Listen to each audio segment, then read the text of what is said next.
Hey, what is up? Welcome to this episode of the Entrepreneur to Entrepreneur podcast. As always, I'm your host, Brian Lofermento, and today's guest is one that I've been so excited to have on for quite some time now, because this is someone who has seen all different sides of tech companies, of business, of copywriting, of messaging, of so much that goes on behind brands and the affinity that they build with their customers and the marketplace, and how much good I think we can all do in the world. So let me tell you about today's guest. His name is Ellis Hamburger. Ellis has worked with some of the world's best product founders for over 10 years. First as a reporter at The Verge, then as Snapchat's first writer, moving on years later to lead marketing strategy, and later as a founding member of the storytelling team at the Browser Company.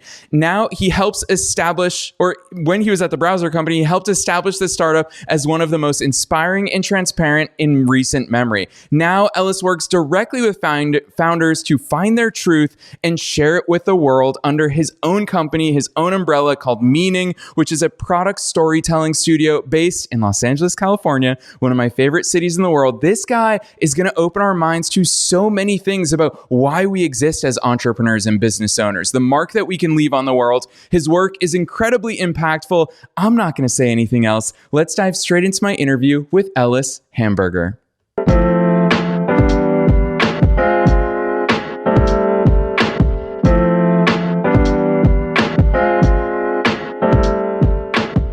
All right, Ellis, I'm so excited that you're here with us today. Welcome to the show. Thanks so much for having me and appreciate the intro. Heck yeah. Well, the intro, I could say a lot of good things about you. We were forced into hitting record because we already started talking about business stuff. But before we get back to business, take us beyond the bio. You've had such an incredible story at so many companies that we've all heard of today. Walk us through the story of Ellis. How the heck did you get here? Yeah, thank you for asking. I think, honestly, it starts with me as a kid. I was always obsessed with technology, and this is something that was a daily, weekly obsession for me. And of course, like so many others, I never knew that it could become a job. And so I found myself at the University of Michigan, not too far from home, studying English. And I was actually going to be a financial advisor initially. I love helping people and making them happy and helping them find the right way to think about their goals. And maybe there's a little thread there we can pull on later. But I went on this English program for 6 weeks in the woods with no electricity in Maine, and really discovered that I actually did want to be a writer. And why not write about tech, the thing I'm most passionate about? And I think I've always had a passing interest in psychology and why people make the decisions that they do, and just how people feel and how tech can actually influence their lives. I was always a big reader of Walt Mossberg's personal technology column at the Wall Street Journal. I just love the idea of translating complex new technology to the lives of everyday people. Anything from, the very first smartphones that we all use, to your stupid Linksys router, to your Xbox or any other technology that you might find yourself using, and how it affects us. And so, after I got back from that program, started a tech blog, kind of parlayed that into a job at Business Insider and then at The Verge about 2 months after The Verge was founded. And during that time, I interviewed and wrote about probably hundreds of founders. And I always felt like I was always right at the finish line, right? Being able to tell their story 3 days before they were actually coming out. And yet it was still such a fun challenge for me with every headline to position that product exactly how I wanted. And it was always an interesting tension, because the companies would tell me what they thought their story was. Then I would write a headline based on what I thought my readers would be most interested in. And as it turned out, I think that practice is still something that I think of today. No bullshit. It's all about, why would anybody care about you? It doesn't matter what you say about yourself. You have to think about it through the lens of your consumer, what their actual needs are, not what your product does, but what their needs are, and then how your product maps to it. And so this is a discipline that I've been thinking about for a long time. But once again, I didn't really know that this could become a career. And so I just kept working closer and closer toward trying to find that better alignment between what I loved and the job that could fit to it. And so during my time at Snap, at The Verge, all I ever wanted was just to feel closer to some of these founders that I'd worked with. And Evan was one of the youngest and also one of the most inspiring at Snap. And so I worked on a couple exclusives with Snap and eventually found my way there. I was the first copywriter, pretty much working on everything B2B, B2C.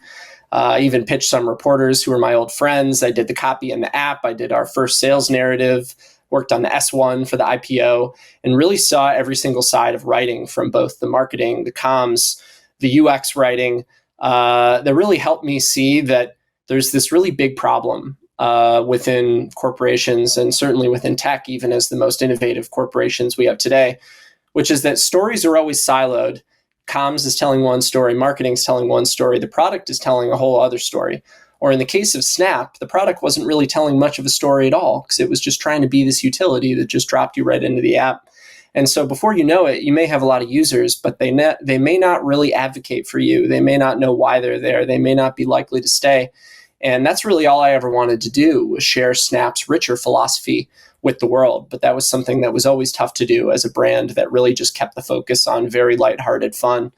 And so after about 7.5 years at Snap, I ended up moving over to the browser company, joined a very, very early, I guess, concept for what storytelling could mean at a young startup that usually doesn't hire marketers, doesn't hire comms people, don't hire writers, certainly. And I kind of found myself as a jack of all trades, working with a small team to try and create a highly impactful new startup. And we can talk more about it, but just to kind of put a cap on that experience, for me, it was all about creating transparency. And you may have seen from the browser company, we put everybody on camera. But it's not just enough to put the team on camera. You're competing with all of today's top creators on YouTube and elsewhere. It has to be engaging. It has to be framed up as a story. There has to be a hook and a strong opinion at the center of it. So last but not least, about, I guess, 6 months ago, I started meaning. I like that neon sign you have in the back of your little office there about the daydreams. My daydream was always just to be able to work with founders on their high-level storytelling. And that's really what I'm spending most of my day doing now, finding your opinion, your core, your soul that is a reason to love you. It's not just about your product. These days, people demand that emotional story. And in fact, I think that often is the part that they want to share the very most. So I think that's what I've been focusing on at Meaning so far. Gosh, Ellis, I'll tell you what, I expected nothing less from you here today, but I love that intro and that overview. And I'm sure that listeners are going to see why I've been so excited to have you on the show. Essentially, if we've used Snapchat, we've seen your work in action, which I think is so cool. So listeners, you already have that all little the poop connection. Emojis. Yeah, exactly. So you've already had that connection with Ellis, but Ellis, I'm going to call even one more thing out, because it's where you ultimately went with that overview, which is emotion and stories. And as I hear you talk about your overview of your career arch, what I'm really hearing is so much of it is romantic. The way that you tell stories is romantic, which as a romantic myself, I'm just like, well, we should love our businesses. We should love our journeys that got us to where we are here today.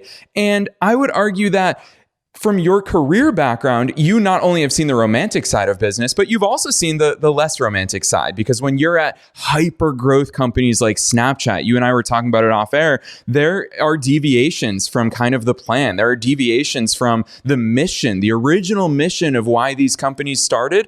Talk to us about that balance of that romanticism versus, I mean, kind of within the world of tech, some of the harsh realities of shareholders, of stock prices, of all these other considerations from external forces. Oh man, that's a great question and a very big one. You definitely hit the nail on the head, definitely romantic. And I think, there's this idea in tech for a very long time that if you build it, they will come. And I'm still early enough with Meaning and fortunately busy enough that I haven't had a chance to finish my actual pitch deck yet. But the very first slide says, if you build it, they will come, but it's crossed out. And I think the reason for that is that in this day and age, as you often hear, it's as much about distribution of your product as it is about the product itself. And in order to be distributed, you either have to pay a whole lot of money, and then you're in the mode of pitching someone or trying to create content that, might get them to convert. Or ideally, if you're telling a story yourself, it's actually something that they would like to share and they would enjoy to share. But what that means is that you're going to have to make content that isn't just about your product, because people see through that. It has to be about how you want to lead in the world. And that's where you get into a lot of the romantic ideas that, frankly, I think society desperately needs. And this is something that, I often encourage Josh Miller, the founder at the browser company, to do, is not just to talk about the product, but to share his vision for a better internet, a more responsible browser that isn't just funded by ads. We even co-wrote an essay together called Optimizing for Feelings, about bringing a different ethos into your company, about looking at how people feel and what they're telling you, not just incremental performance gains, which dominate tech companies these days with product managers, especially once you've IPO'd. All Wall Street wants is predictable quarterly growth.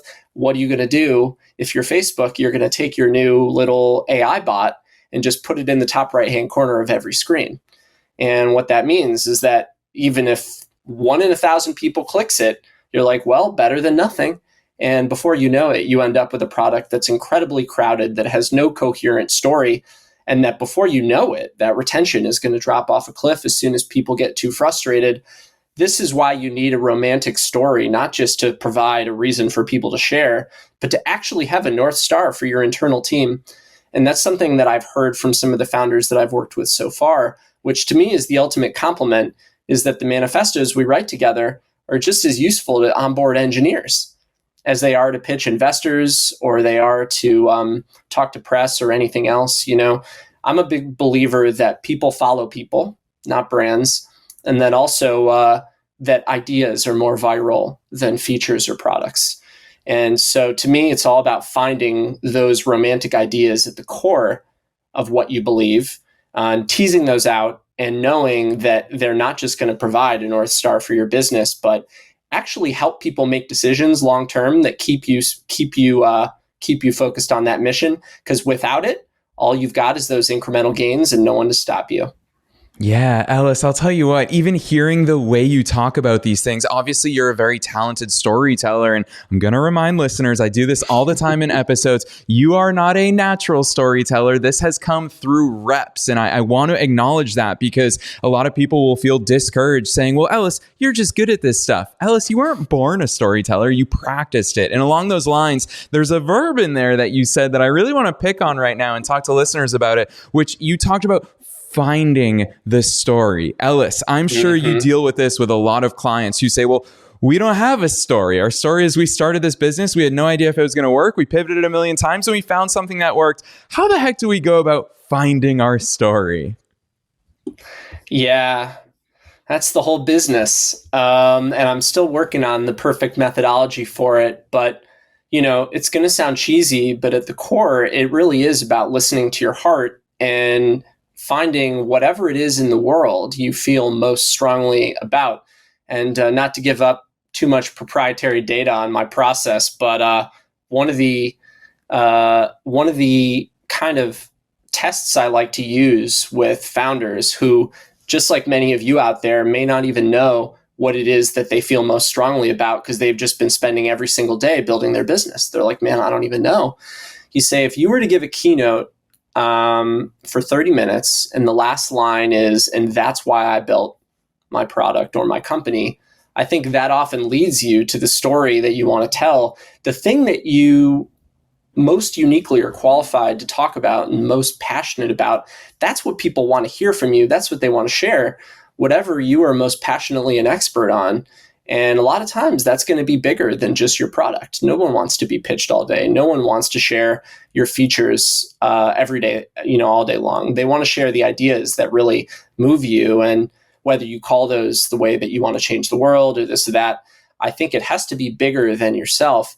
And so I'd ask yourself about your personal philosophy and how you find that personal philosophy in whatever you're building, because no doubt it's there. In order to be an entrepreneur, you have to be a bit of an obsessive, and there is some animating idea or belief or need in your heart that is certainly not building B2B SaaS software. It led you to the B2B SaaS software, but that's, I think, what you have to find. Yeah, Ellis, I'll tell you what, tech geek to tech geek, one thing that our conversation is really bringing up for me is it's all the rage right now, Apple Vision Pro versus Quest 3. And I just saw an interview with Mark Zuckerberg yesterday where he was sitting down and he was like, I don't know, everyone's talking about Apple Vision Pro. Quest 3 does the exact same thing. And what I'm thinking is I've seen, I mean, just open up social media. You'll see the way that people are using Apple Vision Pro. And for me, what really strikes me is on an airplane. It's something that I'm on planes a lot, I travel a lot, and I'm just like, gosh, that is the lifestyle complement. I complain so frequently about how long flights are. It's why I moved back to the East Coast from LA because I got sick of 7-hour cross-country flights. And so it's just that story that Apple has told with the Apple Vision Pro, whereas yeah, I didn't even realize that Quest 3 did all this stuff. Talk to us about a real life case study of something that we all might know, or even pick on this product through your lens. I'm sure you see things that the average consumer doesn't that will really shine a light on. Why do we behave this way? Sure. And just to dig into the Vision Pro for a minute, I think, even though Apple has some of that story, I think they're still experts at telling a very polished, aspirational story. But I think the world is moving farther and farther away from that type of content as being something that is most convincing and shareable. I saw on YouTube the other day, just some random guy did a screen recording of inside his Apple Vision Pro of creating his personal workspace. It wasn't that polished, but it was hyper personal to him. It was actually realistic. You trust him because he's a third-party source. And all the comments were like, wow, this is a better ad than anything Apple ever made. And I think looking to today's creators and what they latch onto, which is so often the ideas, is really where we all need to be with the communication of our company and our storytelling. So to give you an example, I was recently working with a company called Amy out of Berlin that is making a productivity app that combines a calendar, to-dos, and email. And it's a very crowded space. In calendars, in email apps, in to-do apps, incredibly crowded even. And people feel so strongly about this stuff. And so if you're Zuck, you might be thinking, okay, how do we beat all these guys on the feature front? But that gets you into the speeds and feeds battle, as Steve Jobs always talked about it. That means that you're only ever differentiating on things that are very micro.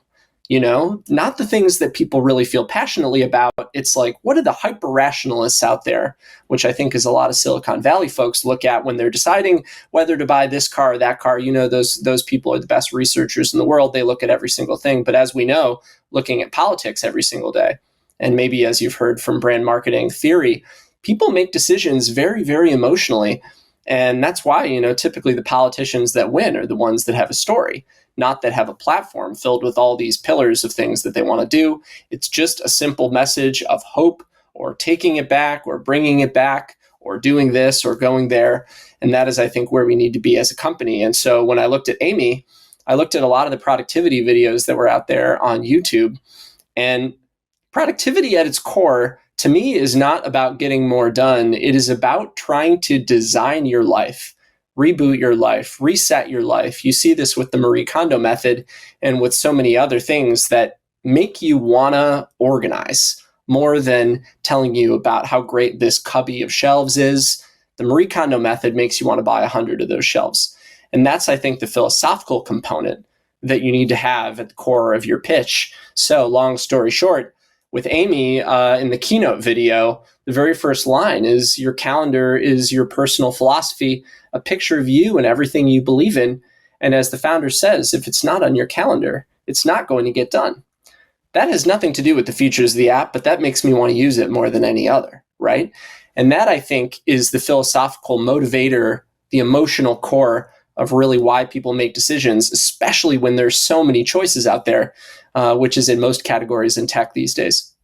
Yeah, Ellis, I'm so glad that you called that out and spelled it out for listeners about, let's pick on Apple Vision Pro again, is you're right. We all saw the hype video from Apple when they first announced the product, but you and I are recording this here at the beginning of February, right when the product has actually hit the shelves. And all the videos that are going viral, all the videos that are actually building a hype machine are those user-generated content. It's probably the same video that we both saw, because I remember seeing that comment of just like, you've outdone Apple. And it's these real life use cases, how we use it in our lives. I saw one person, it was probably the same video, where he walked over to his kitchen and the step-by-step of how to make his meal was waiting for him. Yeah, it was incredible. And so seeing that, I absolutely love picturing myself in it. And I think that's such a core part of successful storytelling, which leads me to a question that I'm sure you also get a lot of people who say, okay, finding a great story, that's really great. Developing that story, being able to tell that story is really awesome.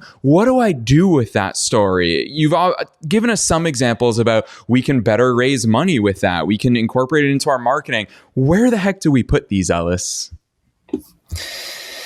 Yeah, I think at the end of the day, what communication is about meeting people where they are. And so, for example, at Snap, it was definitely a company that idolized the Apple School of Marketing. We had some Apple folks there. We made in very polished, you could say aspirational, at times, video spots that I think in hindsight not only feel a bit detached from the scrappy, fun, everyday silly of Snap, but actually aren't really the kinds of things that people post or share anymore online, right? It's like, while you may share the Spike Jonze directed HomePod commercial, are you going to share the made up, completely sterile, fake, unrealistic, unrelatable, as polished as it looks, Apple video that you were talking about for Apple Vision Pro? Or are you going to share the Casey Neistat video? I think you're going to share the Casey Neistat video every time. And so I think coming back around to where your story lives, it's where everybody is telling their story. It's where your audience is looking for their stories. Finding a way to not just kind of tickle their interest in a product value, but in a story value as well. You as a leader can be an expert on the entire space that your product is in. And so whether it's observations on daily news, whether it is an essay you choose to write about the sector or the industry or the category you're in, or even what competitors are doing, this is something that I think the company Nothing has been doing well. They have their CEO actually reacting to both criticisms and reviews about other products. You get to be inside his head as he looks at the world. And that is really a unique as value as anything else your product can offer. And what's funny too is I think, having worked in B2B, I think there's this idea that folks in B2B are making very highly rational, very here's exactly what the CPM is, here's exactly what the widget does. But at the end of the day, people want to buy things they're excited about. They want to partner with companies they're excited about. They want to work with companies that include people who have ideas and opinions that they want to align themselves with. And so at the end of the day, it's all about just finding whatever opinions you feel most strongly about in your world and just starting to share them. And here's the thing. I know not everybody wants to be an influencer. Not everybody is comfortable with their voice, but there are just as many people out there, just like you, who may not be as comfortable with the stage. And you're starting to see, a lot of folks who traditionally wouldn't have been in the limelight, like engineering co-founders, starting to do videos and other content in their own unique way. And while they might not have the charisma, of some founders that we've traditionally come to know, they do bring something else that's very different in their own cerebral way that is just as relatable to, millions and millions of people around the world, just the same way that anything else is. And so I wouldn't be afraid to start sharing your voice, but you still have to keep in mind, it has to be good content, right? That's just the bar in the world we're all living in these days. What is the bar for good content?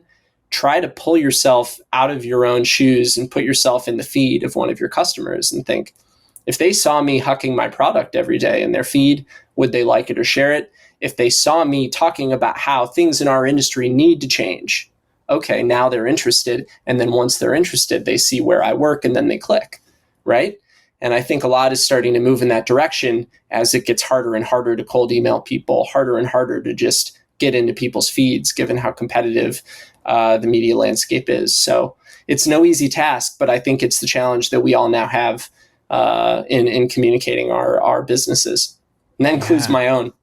No, honestly, Ellis, you're striking close to home here in this conversation because I'm taking it to heart as well. And listeners, I think this is something that every single one of us can and should embrace. What Ellis just shared with us, content for your business doesn't mean flogging your product every day. We all scroll past that. Ellis is challenging all of us. And I'm going to piggyback off that point. You brought up Casey Neistat. The first ever Casey Neistat video that I saw, I'll never forget it. It was Nike had paid him to make a commercial for their new like Nike Fuel band. The only reason I remember this product, it never really got mainstream traction, is because Casey Neistat said, screw that. He made a video called Make It Count. And the entire premise of the video, he wrote on the screen, Nike paid me 20 grand to make this commercial. Instead, I'm going to travel the world with my best friend for 10 days and we're going to see what happens. And that sent shockwaves because it was actually him using it. To me, that was fun and adventurous. That was as opposed to, you keep throwing shade, Ellis, and I'm here for it. And I want to hear your thoughts on this. You keep throwing shade on the aspirational brand videos that we see from the Apple. And so Nike, rather than having a video that said, this is constructed from all steel aluminum, I just made that up, doesn't exist. But rather than that, Casey Neistat made it an adventure. So let's talk about you throwing shade, Ellis. Let's talk about that aspirational video and really the contrast to it. Because a lot of listeners, that's the barometer. They're comparing themselves to the Apple-esque stories where we don't all need stories like that. What are some other types of stories that we can lean on? Yeah, it's that I think is just a testament to the, ivory tower, inevitable, undeniable strength of brands like Nike and Apple in our world to create the bar that for so many years has been what marketing is all about. But once again, going back to where those ads actually appear, Apple has the money to do a 30 or 60-second ad all day long on TV where you are a captive audience. The audio's blasting. They can play whatever music they want. They can beat you in the head with the message as many times as they want. And they also have the best products in the world, right? That's where it also starts. And so only then are you afforded, I think, the ability to do that. But even then, I think that type of content is indeed, unless it's really on another level, like I was saying, some of the Apple ads from Spike Jonze or otherwise, or, people reference the 1984 ad, that's content, right? Is that really about the Mac? It's content. It's just a political statement about striking back against what IBM and Microsoft. And so really, it's an opinion at the center. And so as opposed to aspirational, I think you almost want to put yourself in a complete other category of not making ads at all. You're just making content. And who's making the best content in the world every day that's relatable and that makes people want to do things? Open your TikTok, open your YouTube. These are people who have found a formula and a very relatable lo-fi way to pitch their products in a way that connects with people and that makes them want to be shared. And yeah, of course, you'll have your foundational videos about what your product does and how it works. But as we've seen with the influencer revolution, by default, if it's not from you, people tend to trust it more. And now that the influencer revolution is in full swing, people are already starting to skip past influencers who are clearly hucking a product in their Instagram stories ads. Okay, so how do we move on to something that's even better? Then it's just pure content itself that just happens to include the product. And I know it feels indirect and obtuse, but that is the bar for what can appear in someone's feed these days and what's likely to be shared. And so going back again to trying to find your own brand of great content, it's finding whatever is most unique or funny or interesting about you, and then just having your product be a part of it. Is that really making anybody want to buy Apple products more when the product placements are so shameless inside of Apple TV Plus content, right? It's just, as much as I love Apple, it's this incredibly outdated approach that I think is probably, like, on the contrary, turning off a lot of young people who are just like, man, this is clearly a bunch of old white guys in a room making these ads, right?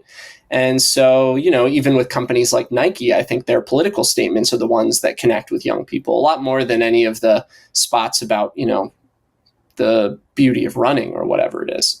And so once again, it's all about finding those opinions that you can make a piece of content out of. and then finding a way for your product to either be in it or it's just by you, right? If you're interested in any of these creators, you're going to want to learn more about them. You're going to want to buy their merch. It's the same thing. And really, it's just the principle of word of mouth, come all the way back around now that the era of performance marketing is no longer such a fresh thing anymore. So, yeah, I know I've been going on a lot of tangents, but you're definitely asking me some questions that are close to my heart and things I think about every day. No, I'll tell you what, Ellis, I actually love the tangents. I had no idea where we were going to go today, but what I did expect was that we would be using big brands, because you and I are both tech geeks. You've also worked deep inside of the world of tech. I knew that we'd be using those as examples in some ways. What I didn't anticipate is as much shade as we're both throwing, but I think that's important because I think that's actually super encouraging for startup founders. I think it's super encouraging for entrepreneurs because the message here today is, one, you don't have to be like Apple. In fact, you can't be like Apple. And two, that's actually not even the goal. So knowing that, Ellis, where I always go on behalf of listeners, I think I have the coolest job. I just get to think as a listener all day long and have great conversations with people like you. But where I always go so frequently is obviously mindset is what holds us back. And Ellis, so many people, imposter syndrome is a real part of the entrepreneurial journey. And I remember I used to do this in my early 20s. Heck, I'll even go back to 2016 when I launched this podcast. Is in my head, I was like, yeah, we're going to have a really cool story when we hit episode 500. And here we are 800 plus episodes in. And what I realized was there was a story all along behind this show, but I didn't own it because we usually only hear these stories in public after their huge successes. We all know about Jeff Bezos in his garage selling books. Talk to us about the beginnings of that storytelling, about what is the milestone in which we can have a story and we can share that story with the whole wide world. And obviously, I know you're going to say, well, we already have it. But along those lines, how do we own that story, getting past those mindset barriers? Yeah. It's an interesting one because as we were talking about it, so many people's biggest fear is public speaking. Like I feel like I've heard that a few times before, which makes it very difficult for a lot of folks to really put themselves on a stage, and certainly not just on a stage, but competing in the same feed as Casey Neistat, Kim Kardashian, anything going on in sports and politics, anything going on in entertainment. It is a very hard world to place yourself in. And so that's why it's important, I think, to think about from a very early stage who your audience is and how you can provide the best products and the best content for them as you can. And then you start to feel like an expert. And that's something that I think is really the motivator and that helps you move past that imposter syndrome. And my editor at The Verge, Nilay Patel, a very long time ago, a wise man with a lot of wise words, he told me when I was going on TV and I was, shitting my pants about to go on TV. I don't know. It probably wasn't even the first time. And he's like, Ellis, remember, you're the expert. You're the one who spends your whole day in this stuff. That's the reason they brought you on, right? And so reminding yourself that you're putting, your what do they say, head to the grindstone every day to build your business. Hopefully, you know more about your customers and their needs, the industry that you're in, the competitive products. Just be a leader within your space in any way that you can. It's not like you even have to be the biggest fan in the whole world of your own product. If you're a leader in your space, you're trying to stand for what's good, what's right, what's positive. You're complimenting others. I think for some reason there's this idea, especially in tech, that you're not supposed to talk about your competitors. Does any friend do things like that? I don't really know if it's cool to talk about my competitors. I just, keep focused on what I'm doing. It's like, it's human nature to look around at the world around you, owning that and trying to find what people have told you they love about your point of view, your perspective, your product, what went into it, and just starting. I think building an organic audience is a lot harder than it used to, and it certainly can't just be booted up on day one. I think that's part of the commitment that it now takes, is to try and find not just your product value that you want to be building long-term, but your story value that you want to be building long-term, and just starting. And then once you start actually producing content, whether it's in a year or 2 years, I mean, this is a classic YouTube thing where someone's videos all get 55 views until the moment that they break through. And then everybody watches their old videos, right? And before you know it, you've actually been building this huge brand the entire time. And it's so authentic and even more compelling that you've been doing it the whole time, instead of only just since it started working and you found the right formula. And so just being realistic with yourself that like people want to see real people out there just like them trying to make it happen. And, doing your best is really all you can do. And listen, if it doesn't feel super comfortable for you to be doing it, I think you can work with creators in your field, influencers in your field. You can do partnerships. There are a lot of ways to put your voice out there and really provide more value than just your product alone. Yeah, gosh, Ellis, that right there, you just dropped so many knowledge bombs on us in one answer. Listeners, go back and re-listen to that because there's so much actionable insider info right there from Ellis about how we can turn this stuff into a reality. And Ellis, I'm going to applaud you publicly for a second for one thing I knew you would do in today's episode is just cut past all the BS, the normal stuff that we see from these big brands, especially in the tech space. I think that your tech background is one thing that really gives you that unfair advantage to say those things because, gosh, the tech industry has so much of this stuff at play. It's part of the hyper growth playbook, and you see it and you call it out for what it is, and you're able to help other brands, whether they're big, small, solo entrepreneurs, really help us to take action in that world that we're all competing against. Because you're right, we are all sharing the same timelines and news feeds, and I think it's really important to call this stuff out the way that you do, which with that answer in mind, I have no idea how you're going to answer my last question and how you're going to top that. But my last question is always, with all of these amazing things that you talked about today, we touched on so many topics. What's that one takeaway? What do you want every listener, whether they're a entrepreneur or an entrepreneur, wherever they are in the world, what's that one thing you want them to take away from today's episode? Yeah, thank you for all the questions. They've been so thought-provoking, and I just love talking about this stuff. Just one little thing I wanted to add on the last one. You know, a lot of people, the reason they don't want to put their voice out there is because they're afraid of making a mistake, right? But is anything more human than making a mistake and trying to apologize for it? And I think this is the reason that corporate comms and storytelling at most of these companies never gets done. It's because they're afraid to make a mistake. And listen, I'm definitely contrarian in the way that I'm definitely in the school of thought of for the most part, all PR is good PR.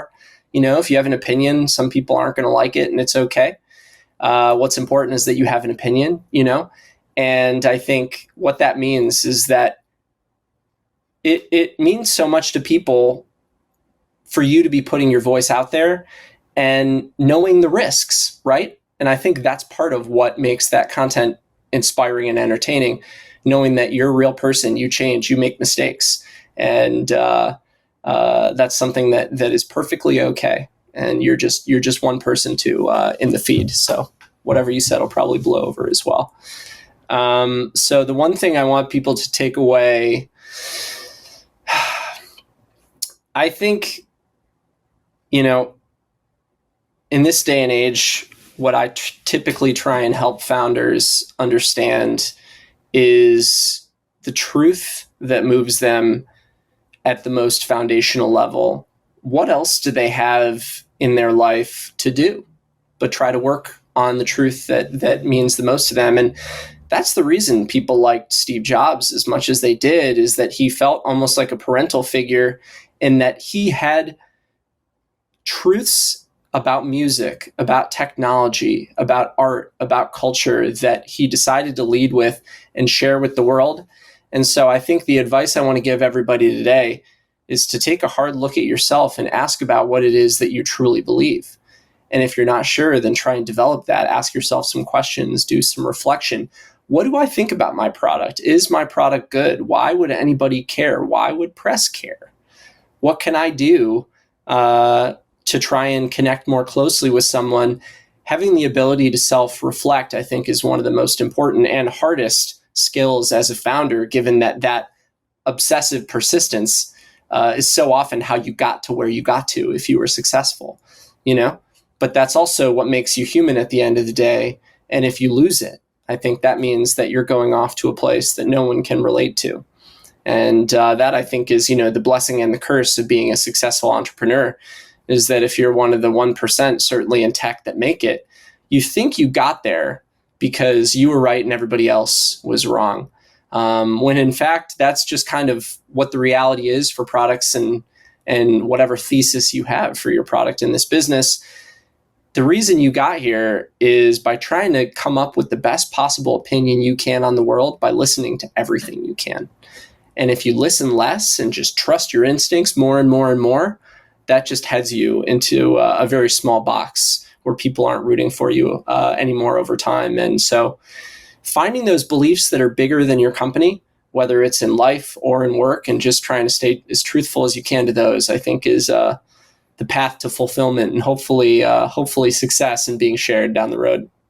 Yeah, Ellis, really meaningful advice that you're leaving us with here in this episode, and I so appreciate it. And I'm going to say this, before I give you the stage to open up for links, I'm going to admit that I always say I'm excited to follow along in your journey, which is why I'm excited for you to drop those links on us. But what I'm also very excited about, Ellis, is to follow along in your client's journey, because I think the work that you're doing is so deeply meaningful and impactful across all of these industries. And your work is felt really behind the scenes and then comes to life in the brands that you work with. So that two-fronted, before I give you that stage, is really, I'm excited to follow your journey, but gosh, I'm so appreciative of the work that you're doing and how you've gone out on your own limb with your own company. You're one of us as an entrepreneur. I'm excited to follow the journeys of your clients as well. So with all of that said, drop those links on us. Where should listeners go from here to go deeper into the world of your work? Man, I don't know how many times I've ever dropped links before. This is such an honor. I don't think I have very many. It's meaning.company. That's the company website. It's still pretty simplistic, but you'll get a taste of some of the folks I've been working with. And I guess really my home base on the internet, as much as I hate to say it, is still, I'm not going to call it X. I'm going to call it Twitter, twitter.com/Hamburger. How I got Hamburger as my handle is a story for the next podcast. But that's usually where I'm sharing what I'm up to and thinking about every day. And, it's interesting. I mean, I haven't always wanted to share my story, especially after spending 4 years as a reporter, endlessly building my personal brand, right? The last thing I wanted to do. And so I spent 7 years at Snap going pretty much under a rock and not communicating much with the world. But I think what I realized over time is that sharing my thoughts and opinions meant something to people. And it meant something for our relationship and our friendship. And people told me that something I said at a random time inspired them. And so on the one hand, sharing your story might feel self-serving, but on the other, once you do and you start getting feedback from people about how meaningful it was or how it helped them, that I think makes it all worth it. And we all have to find that line between self-promotion and not sharing it all. So yes. That's the trick. Amen to that. I love that perspective, Ellis. On that note, listeners, you already know the drill. We are dropping those links down below wherever it is that you're tuning in to today's episode. It's in the show notes. Ellis's business website is at meaning.company. Don't be dropping that .com on us. It is just meaning.company. You can also find him on Twitter at Hamburger. What a cool handle. I'm going to hit you up afterwards because I personally want that story as well. So listeners, check out those links down in the show notes. And Ellis, on behalf of myself and all the listeners around the world, thank you so much for coming on and being so generous with your stories, experiences, knowledge, and insights here on the Wantrepreneur to Entrepreneur podcast. It was my pleasure. Thank you so much.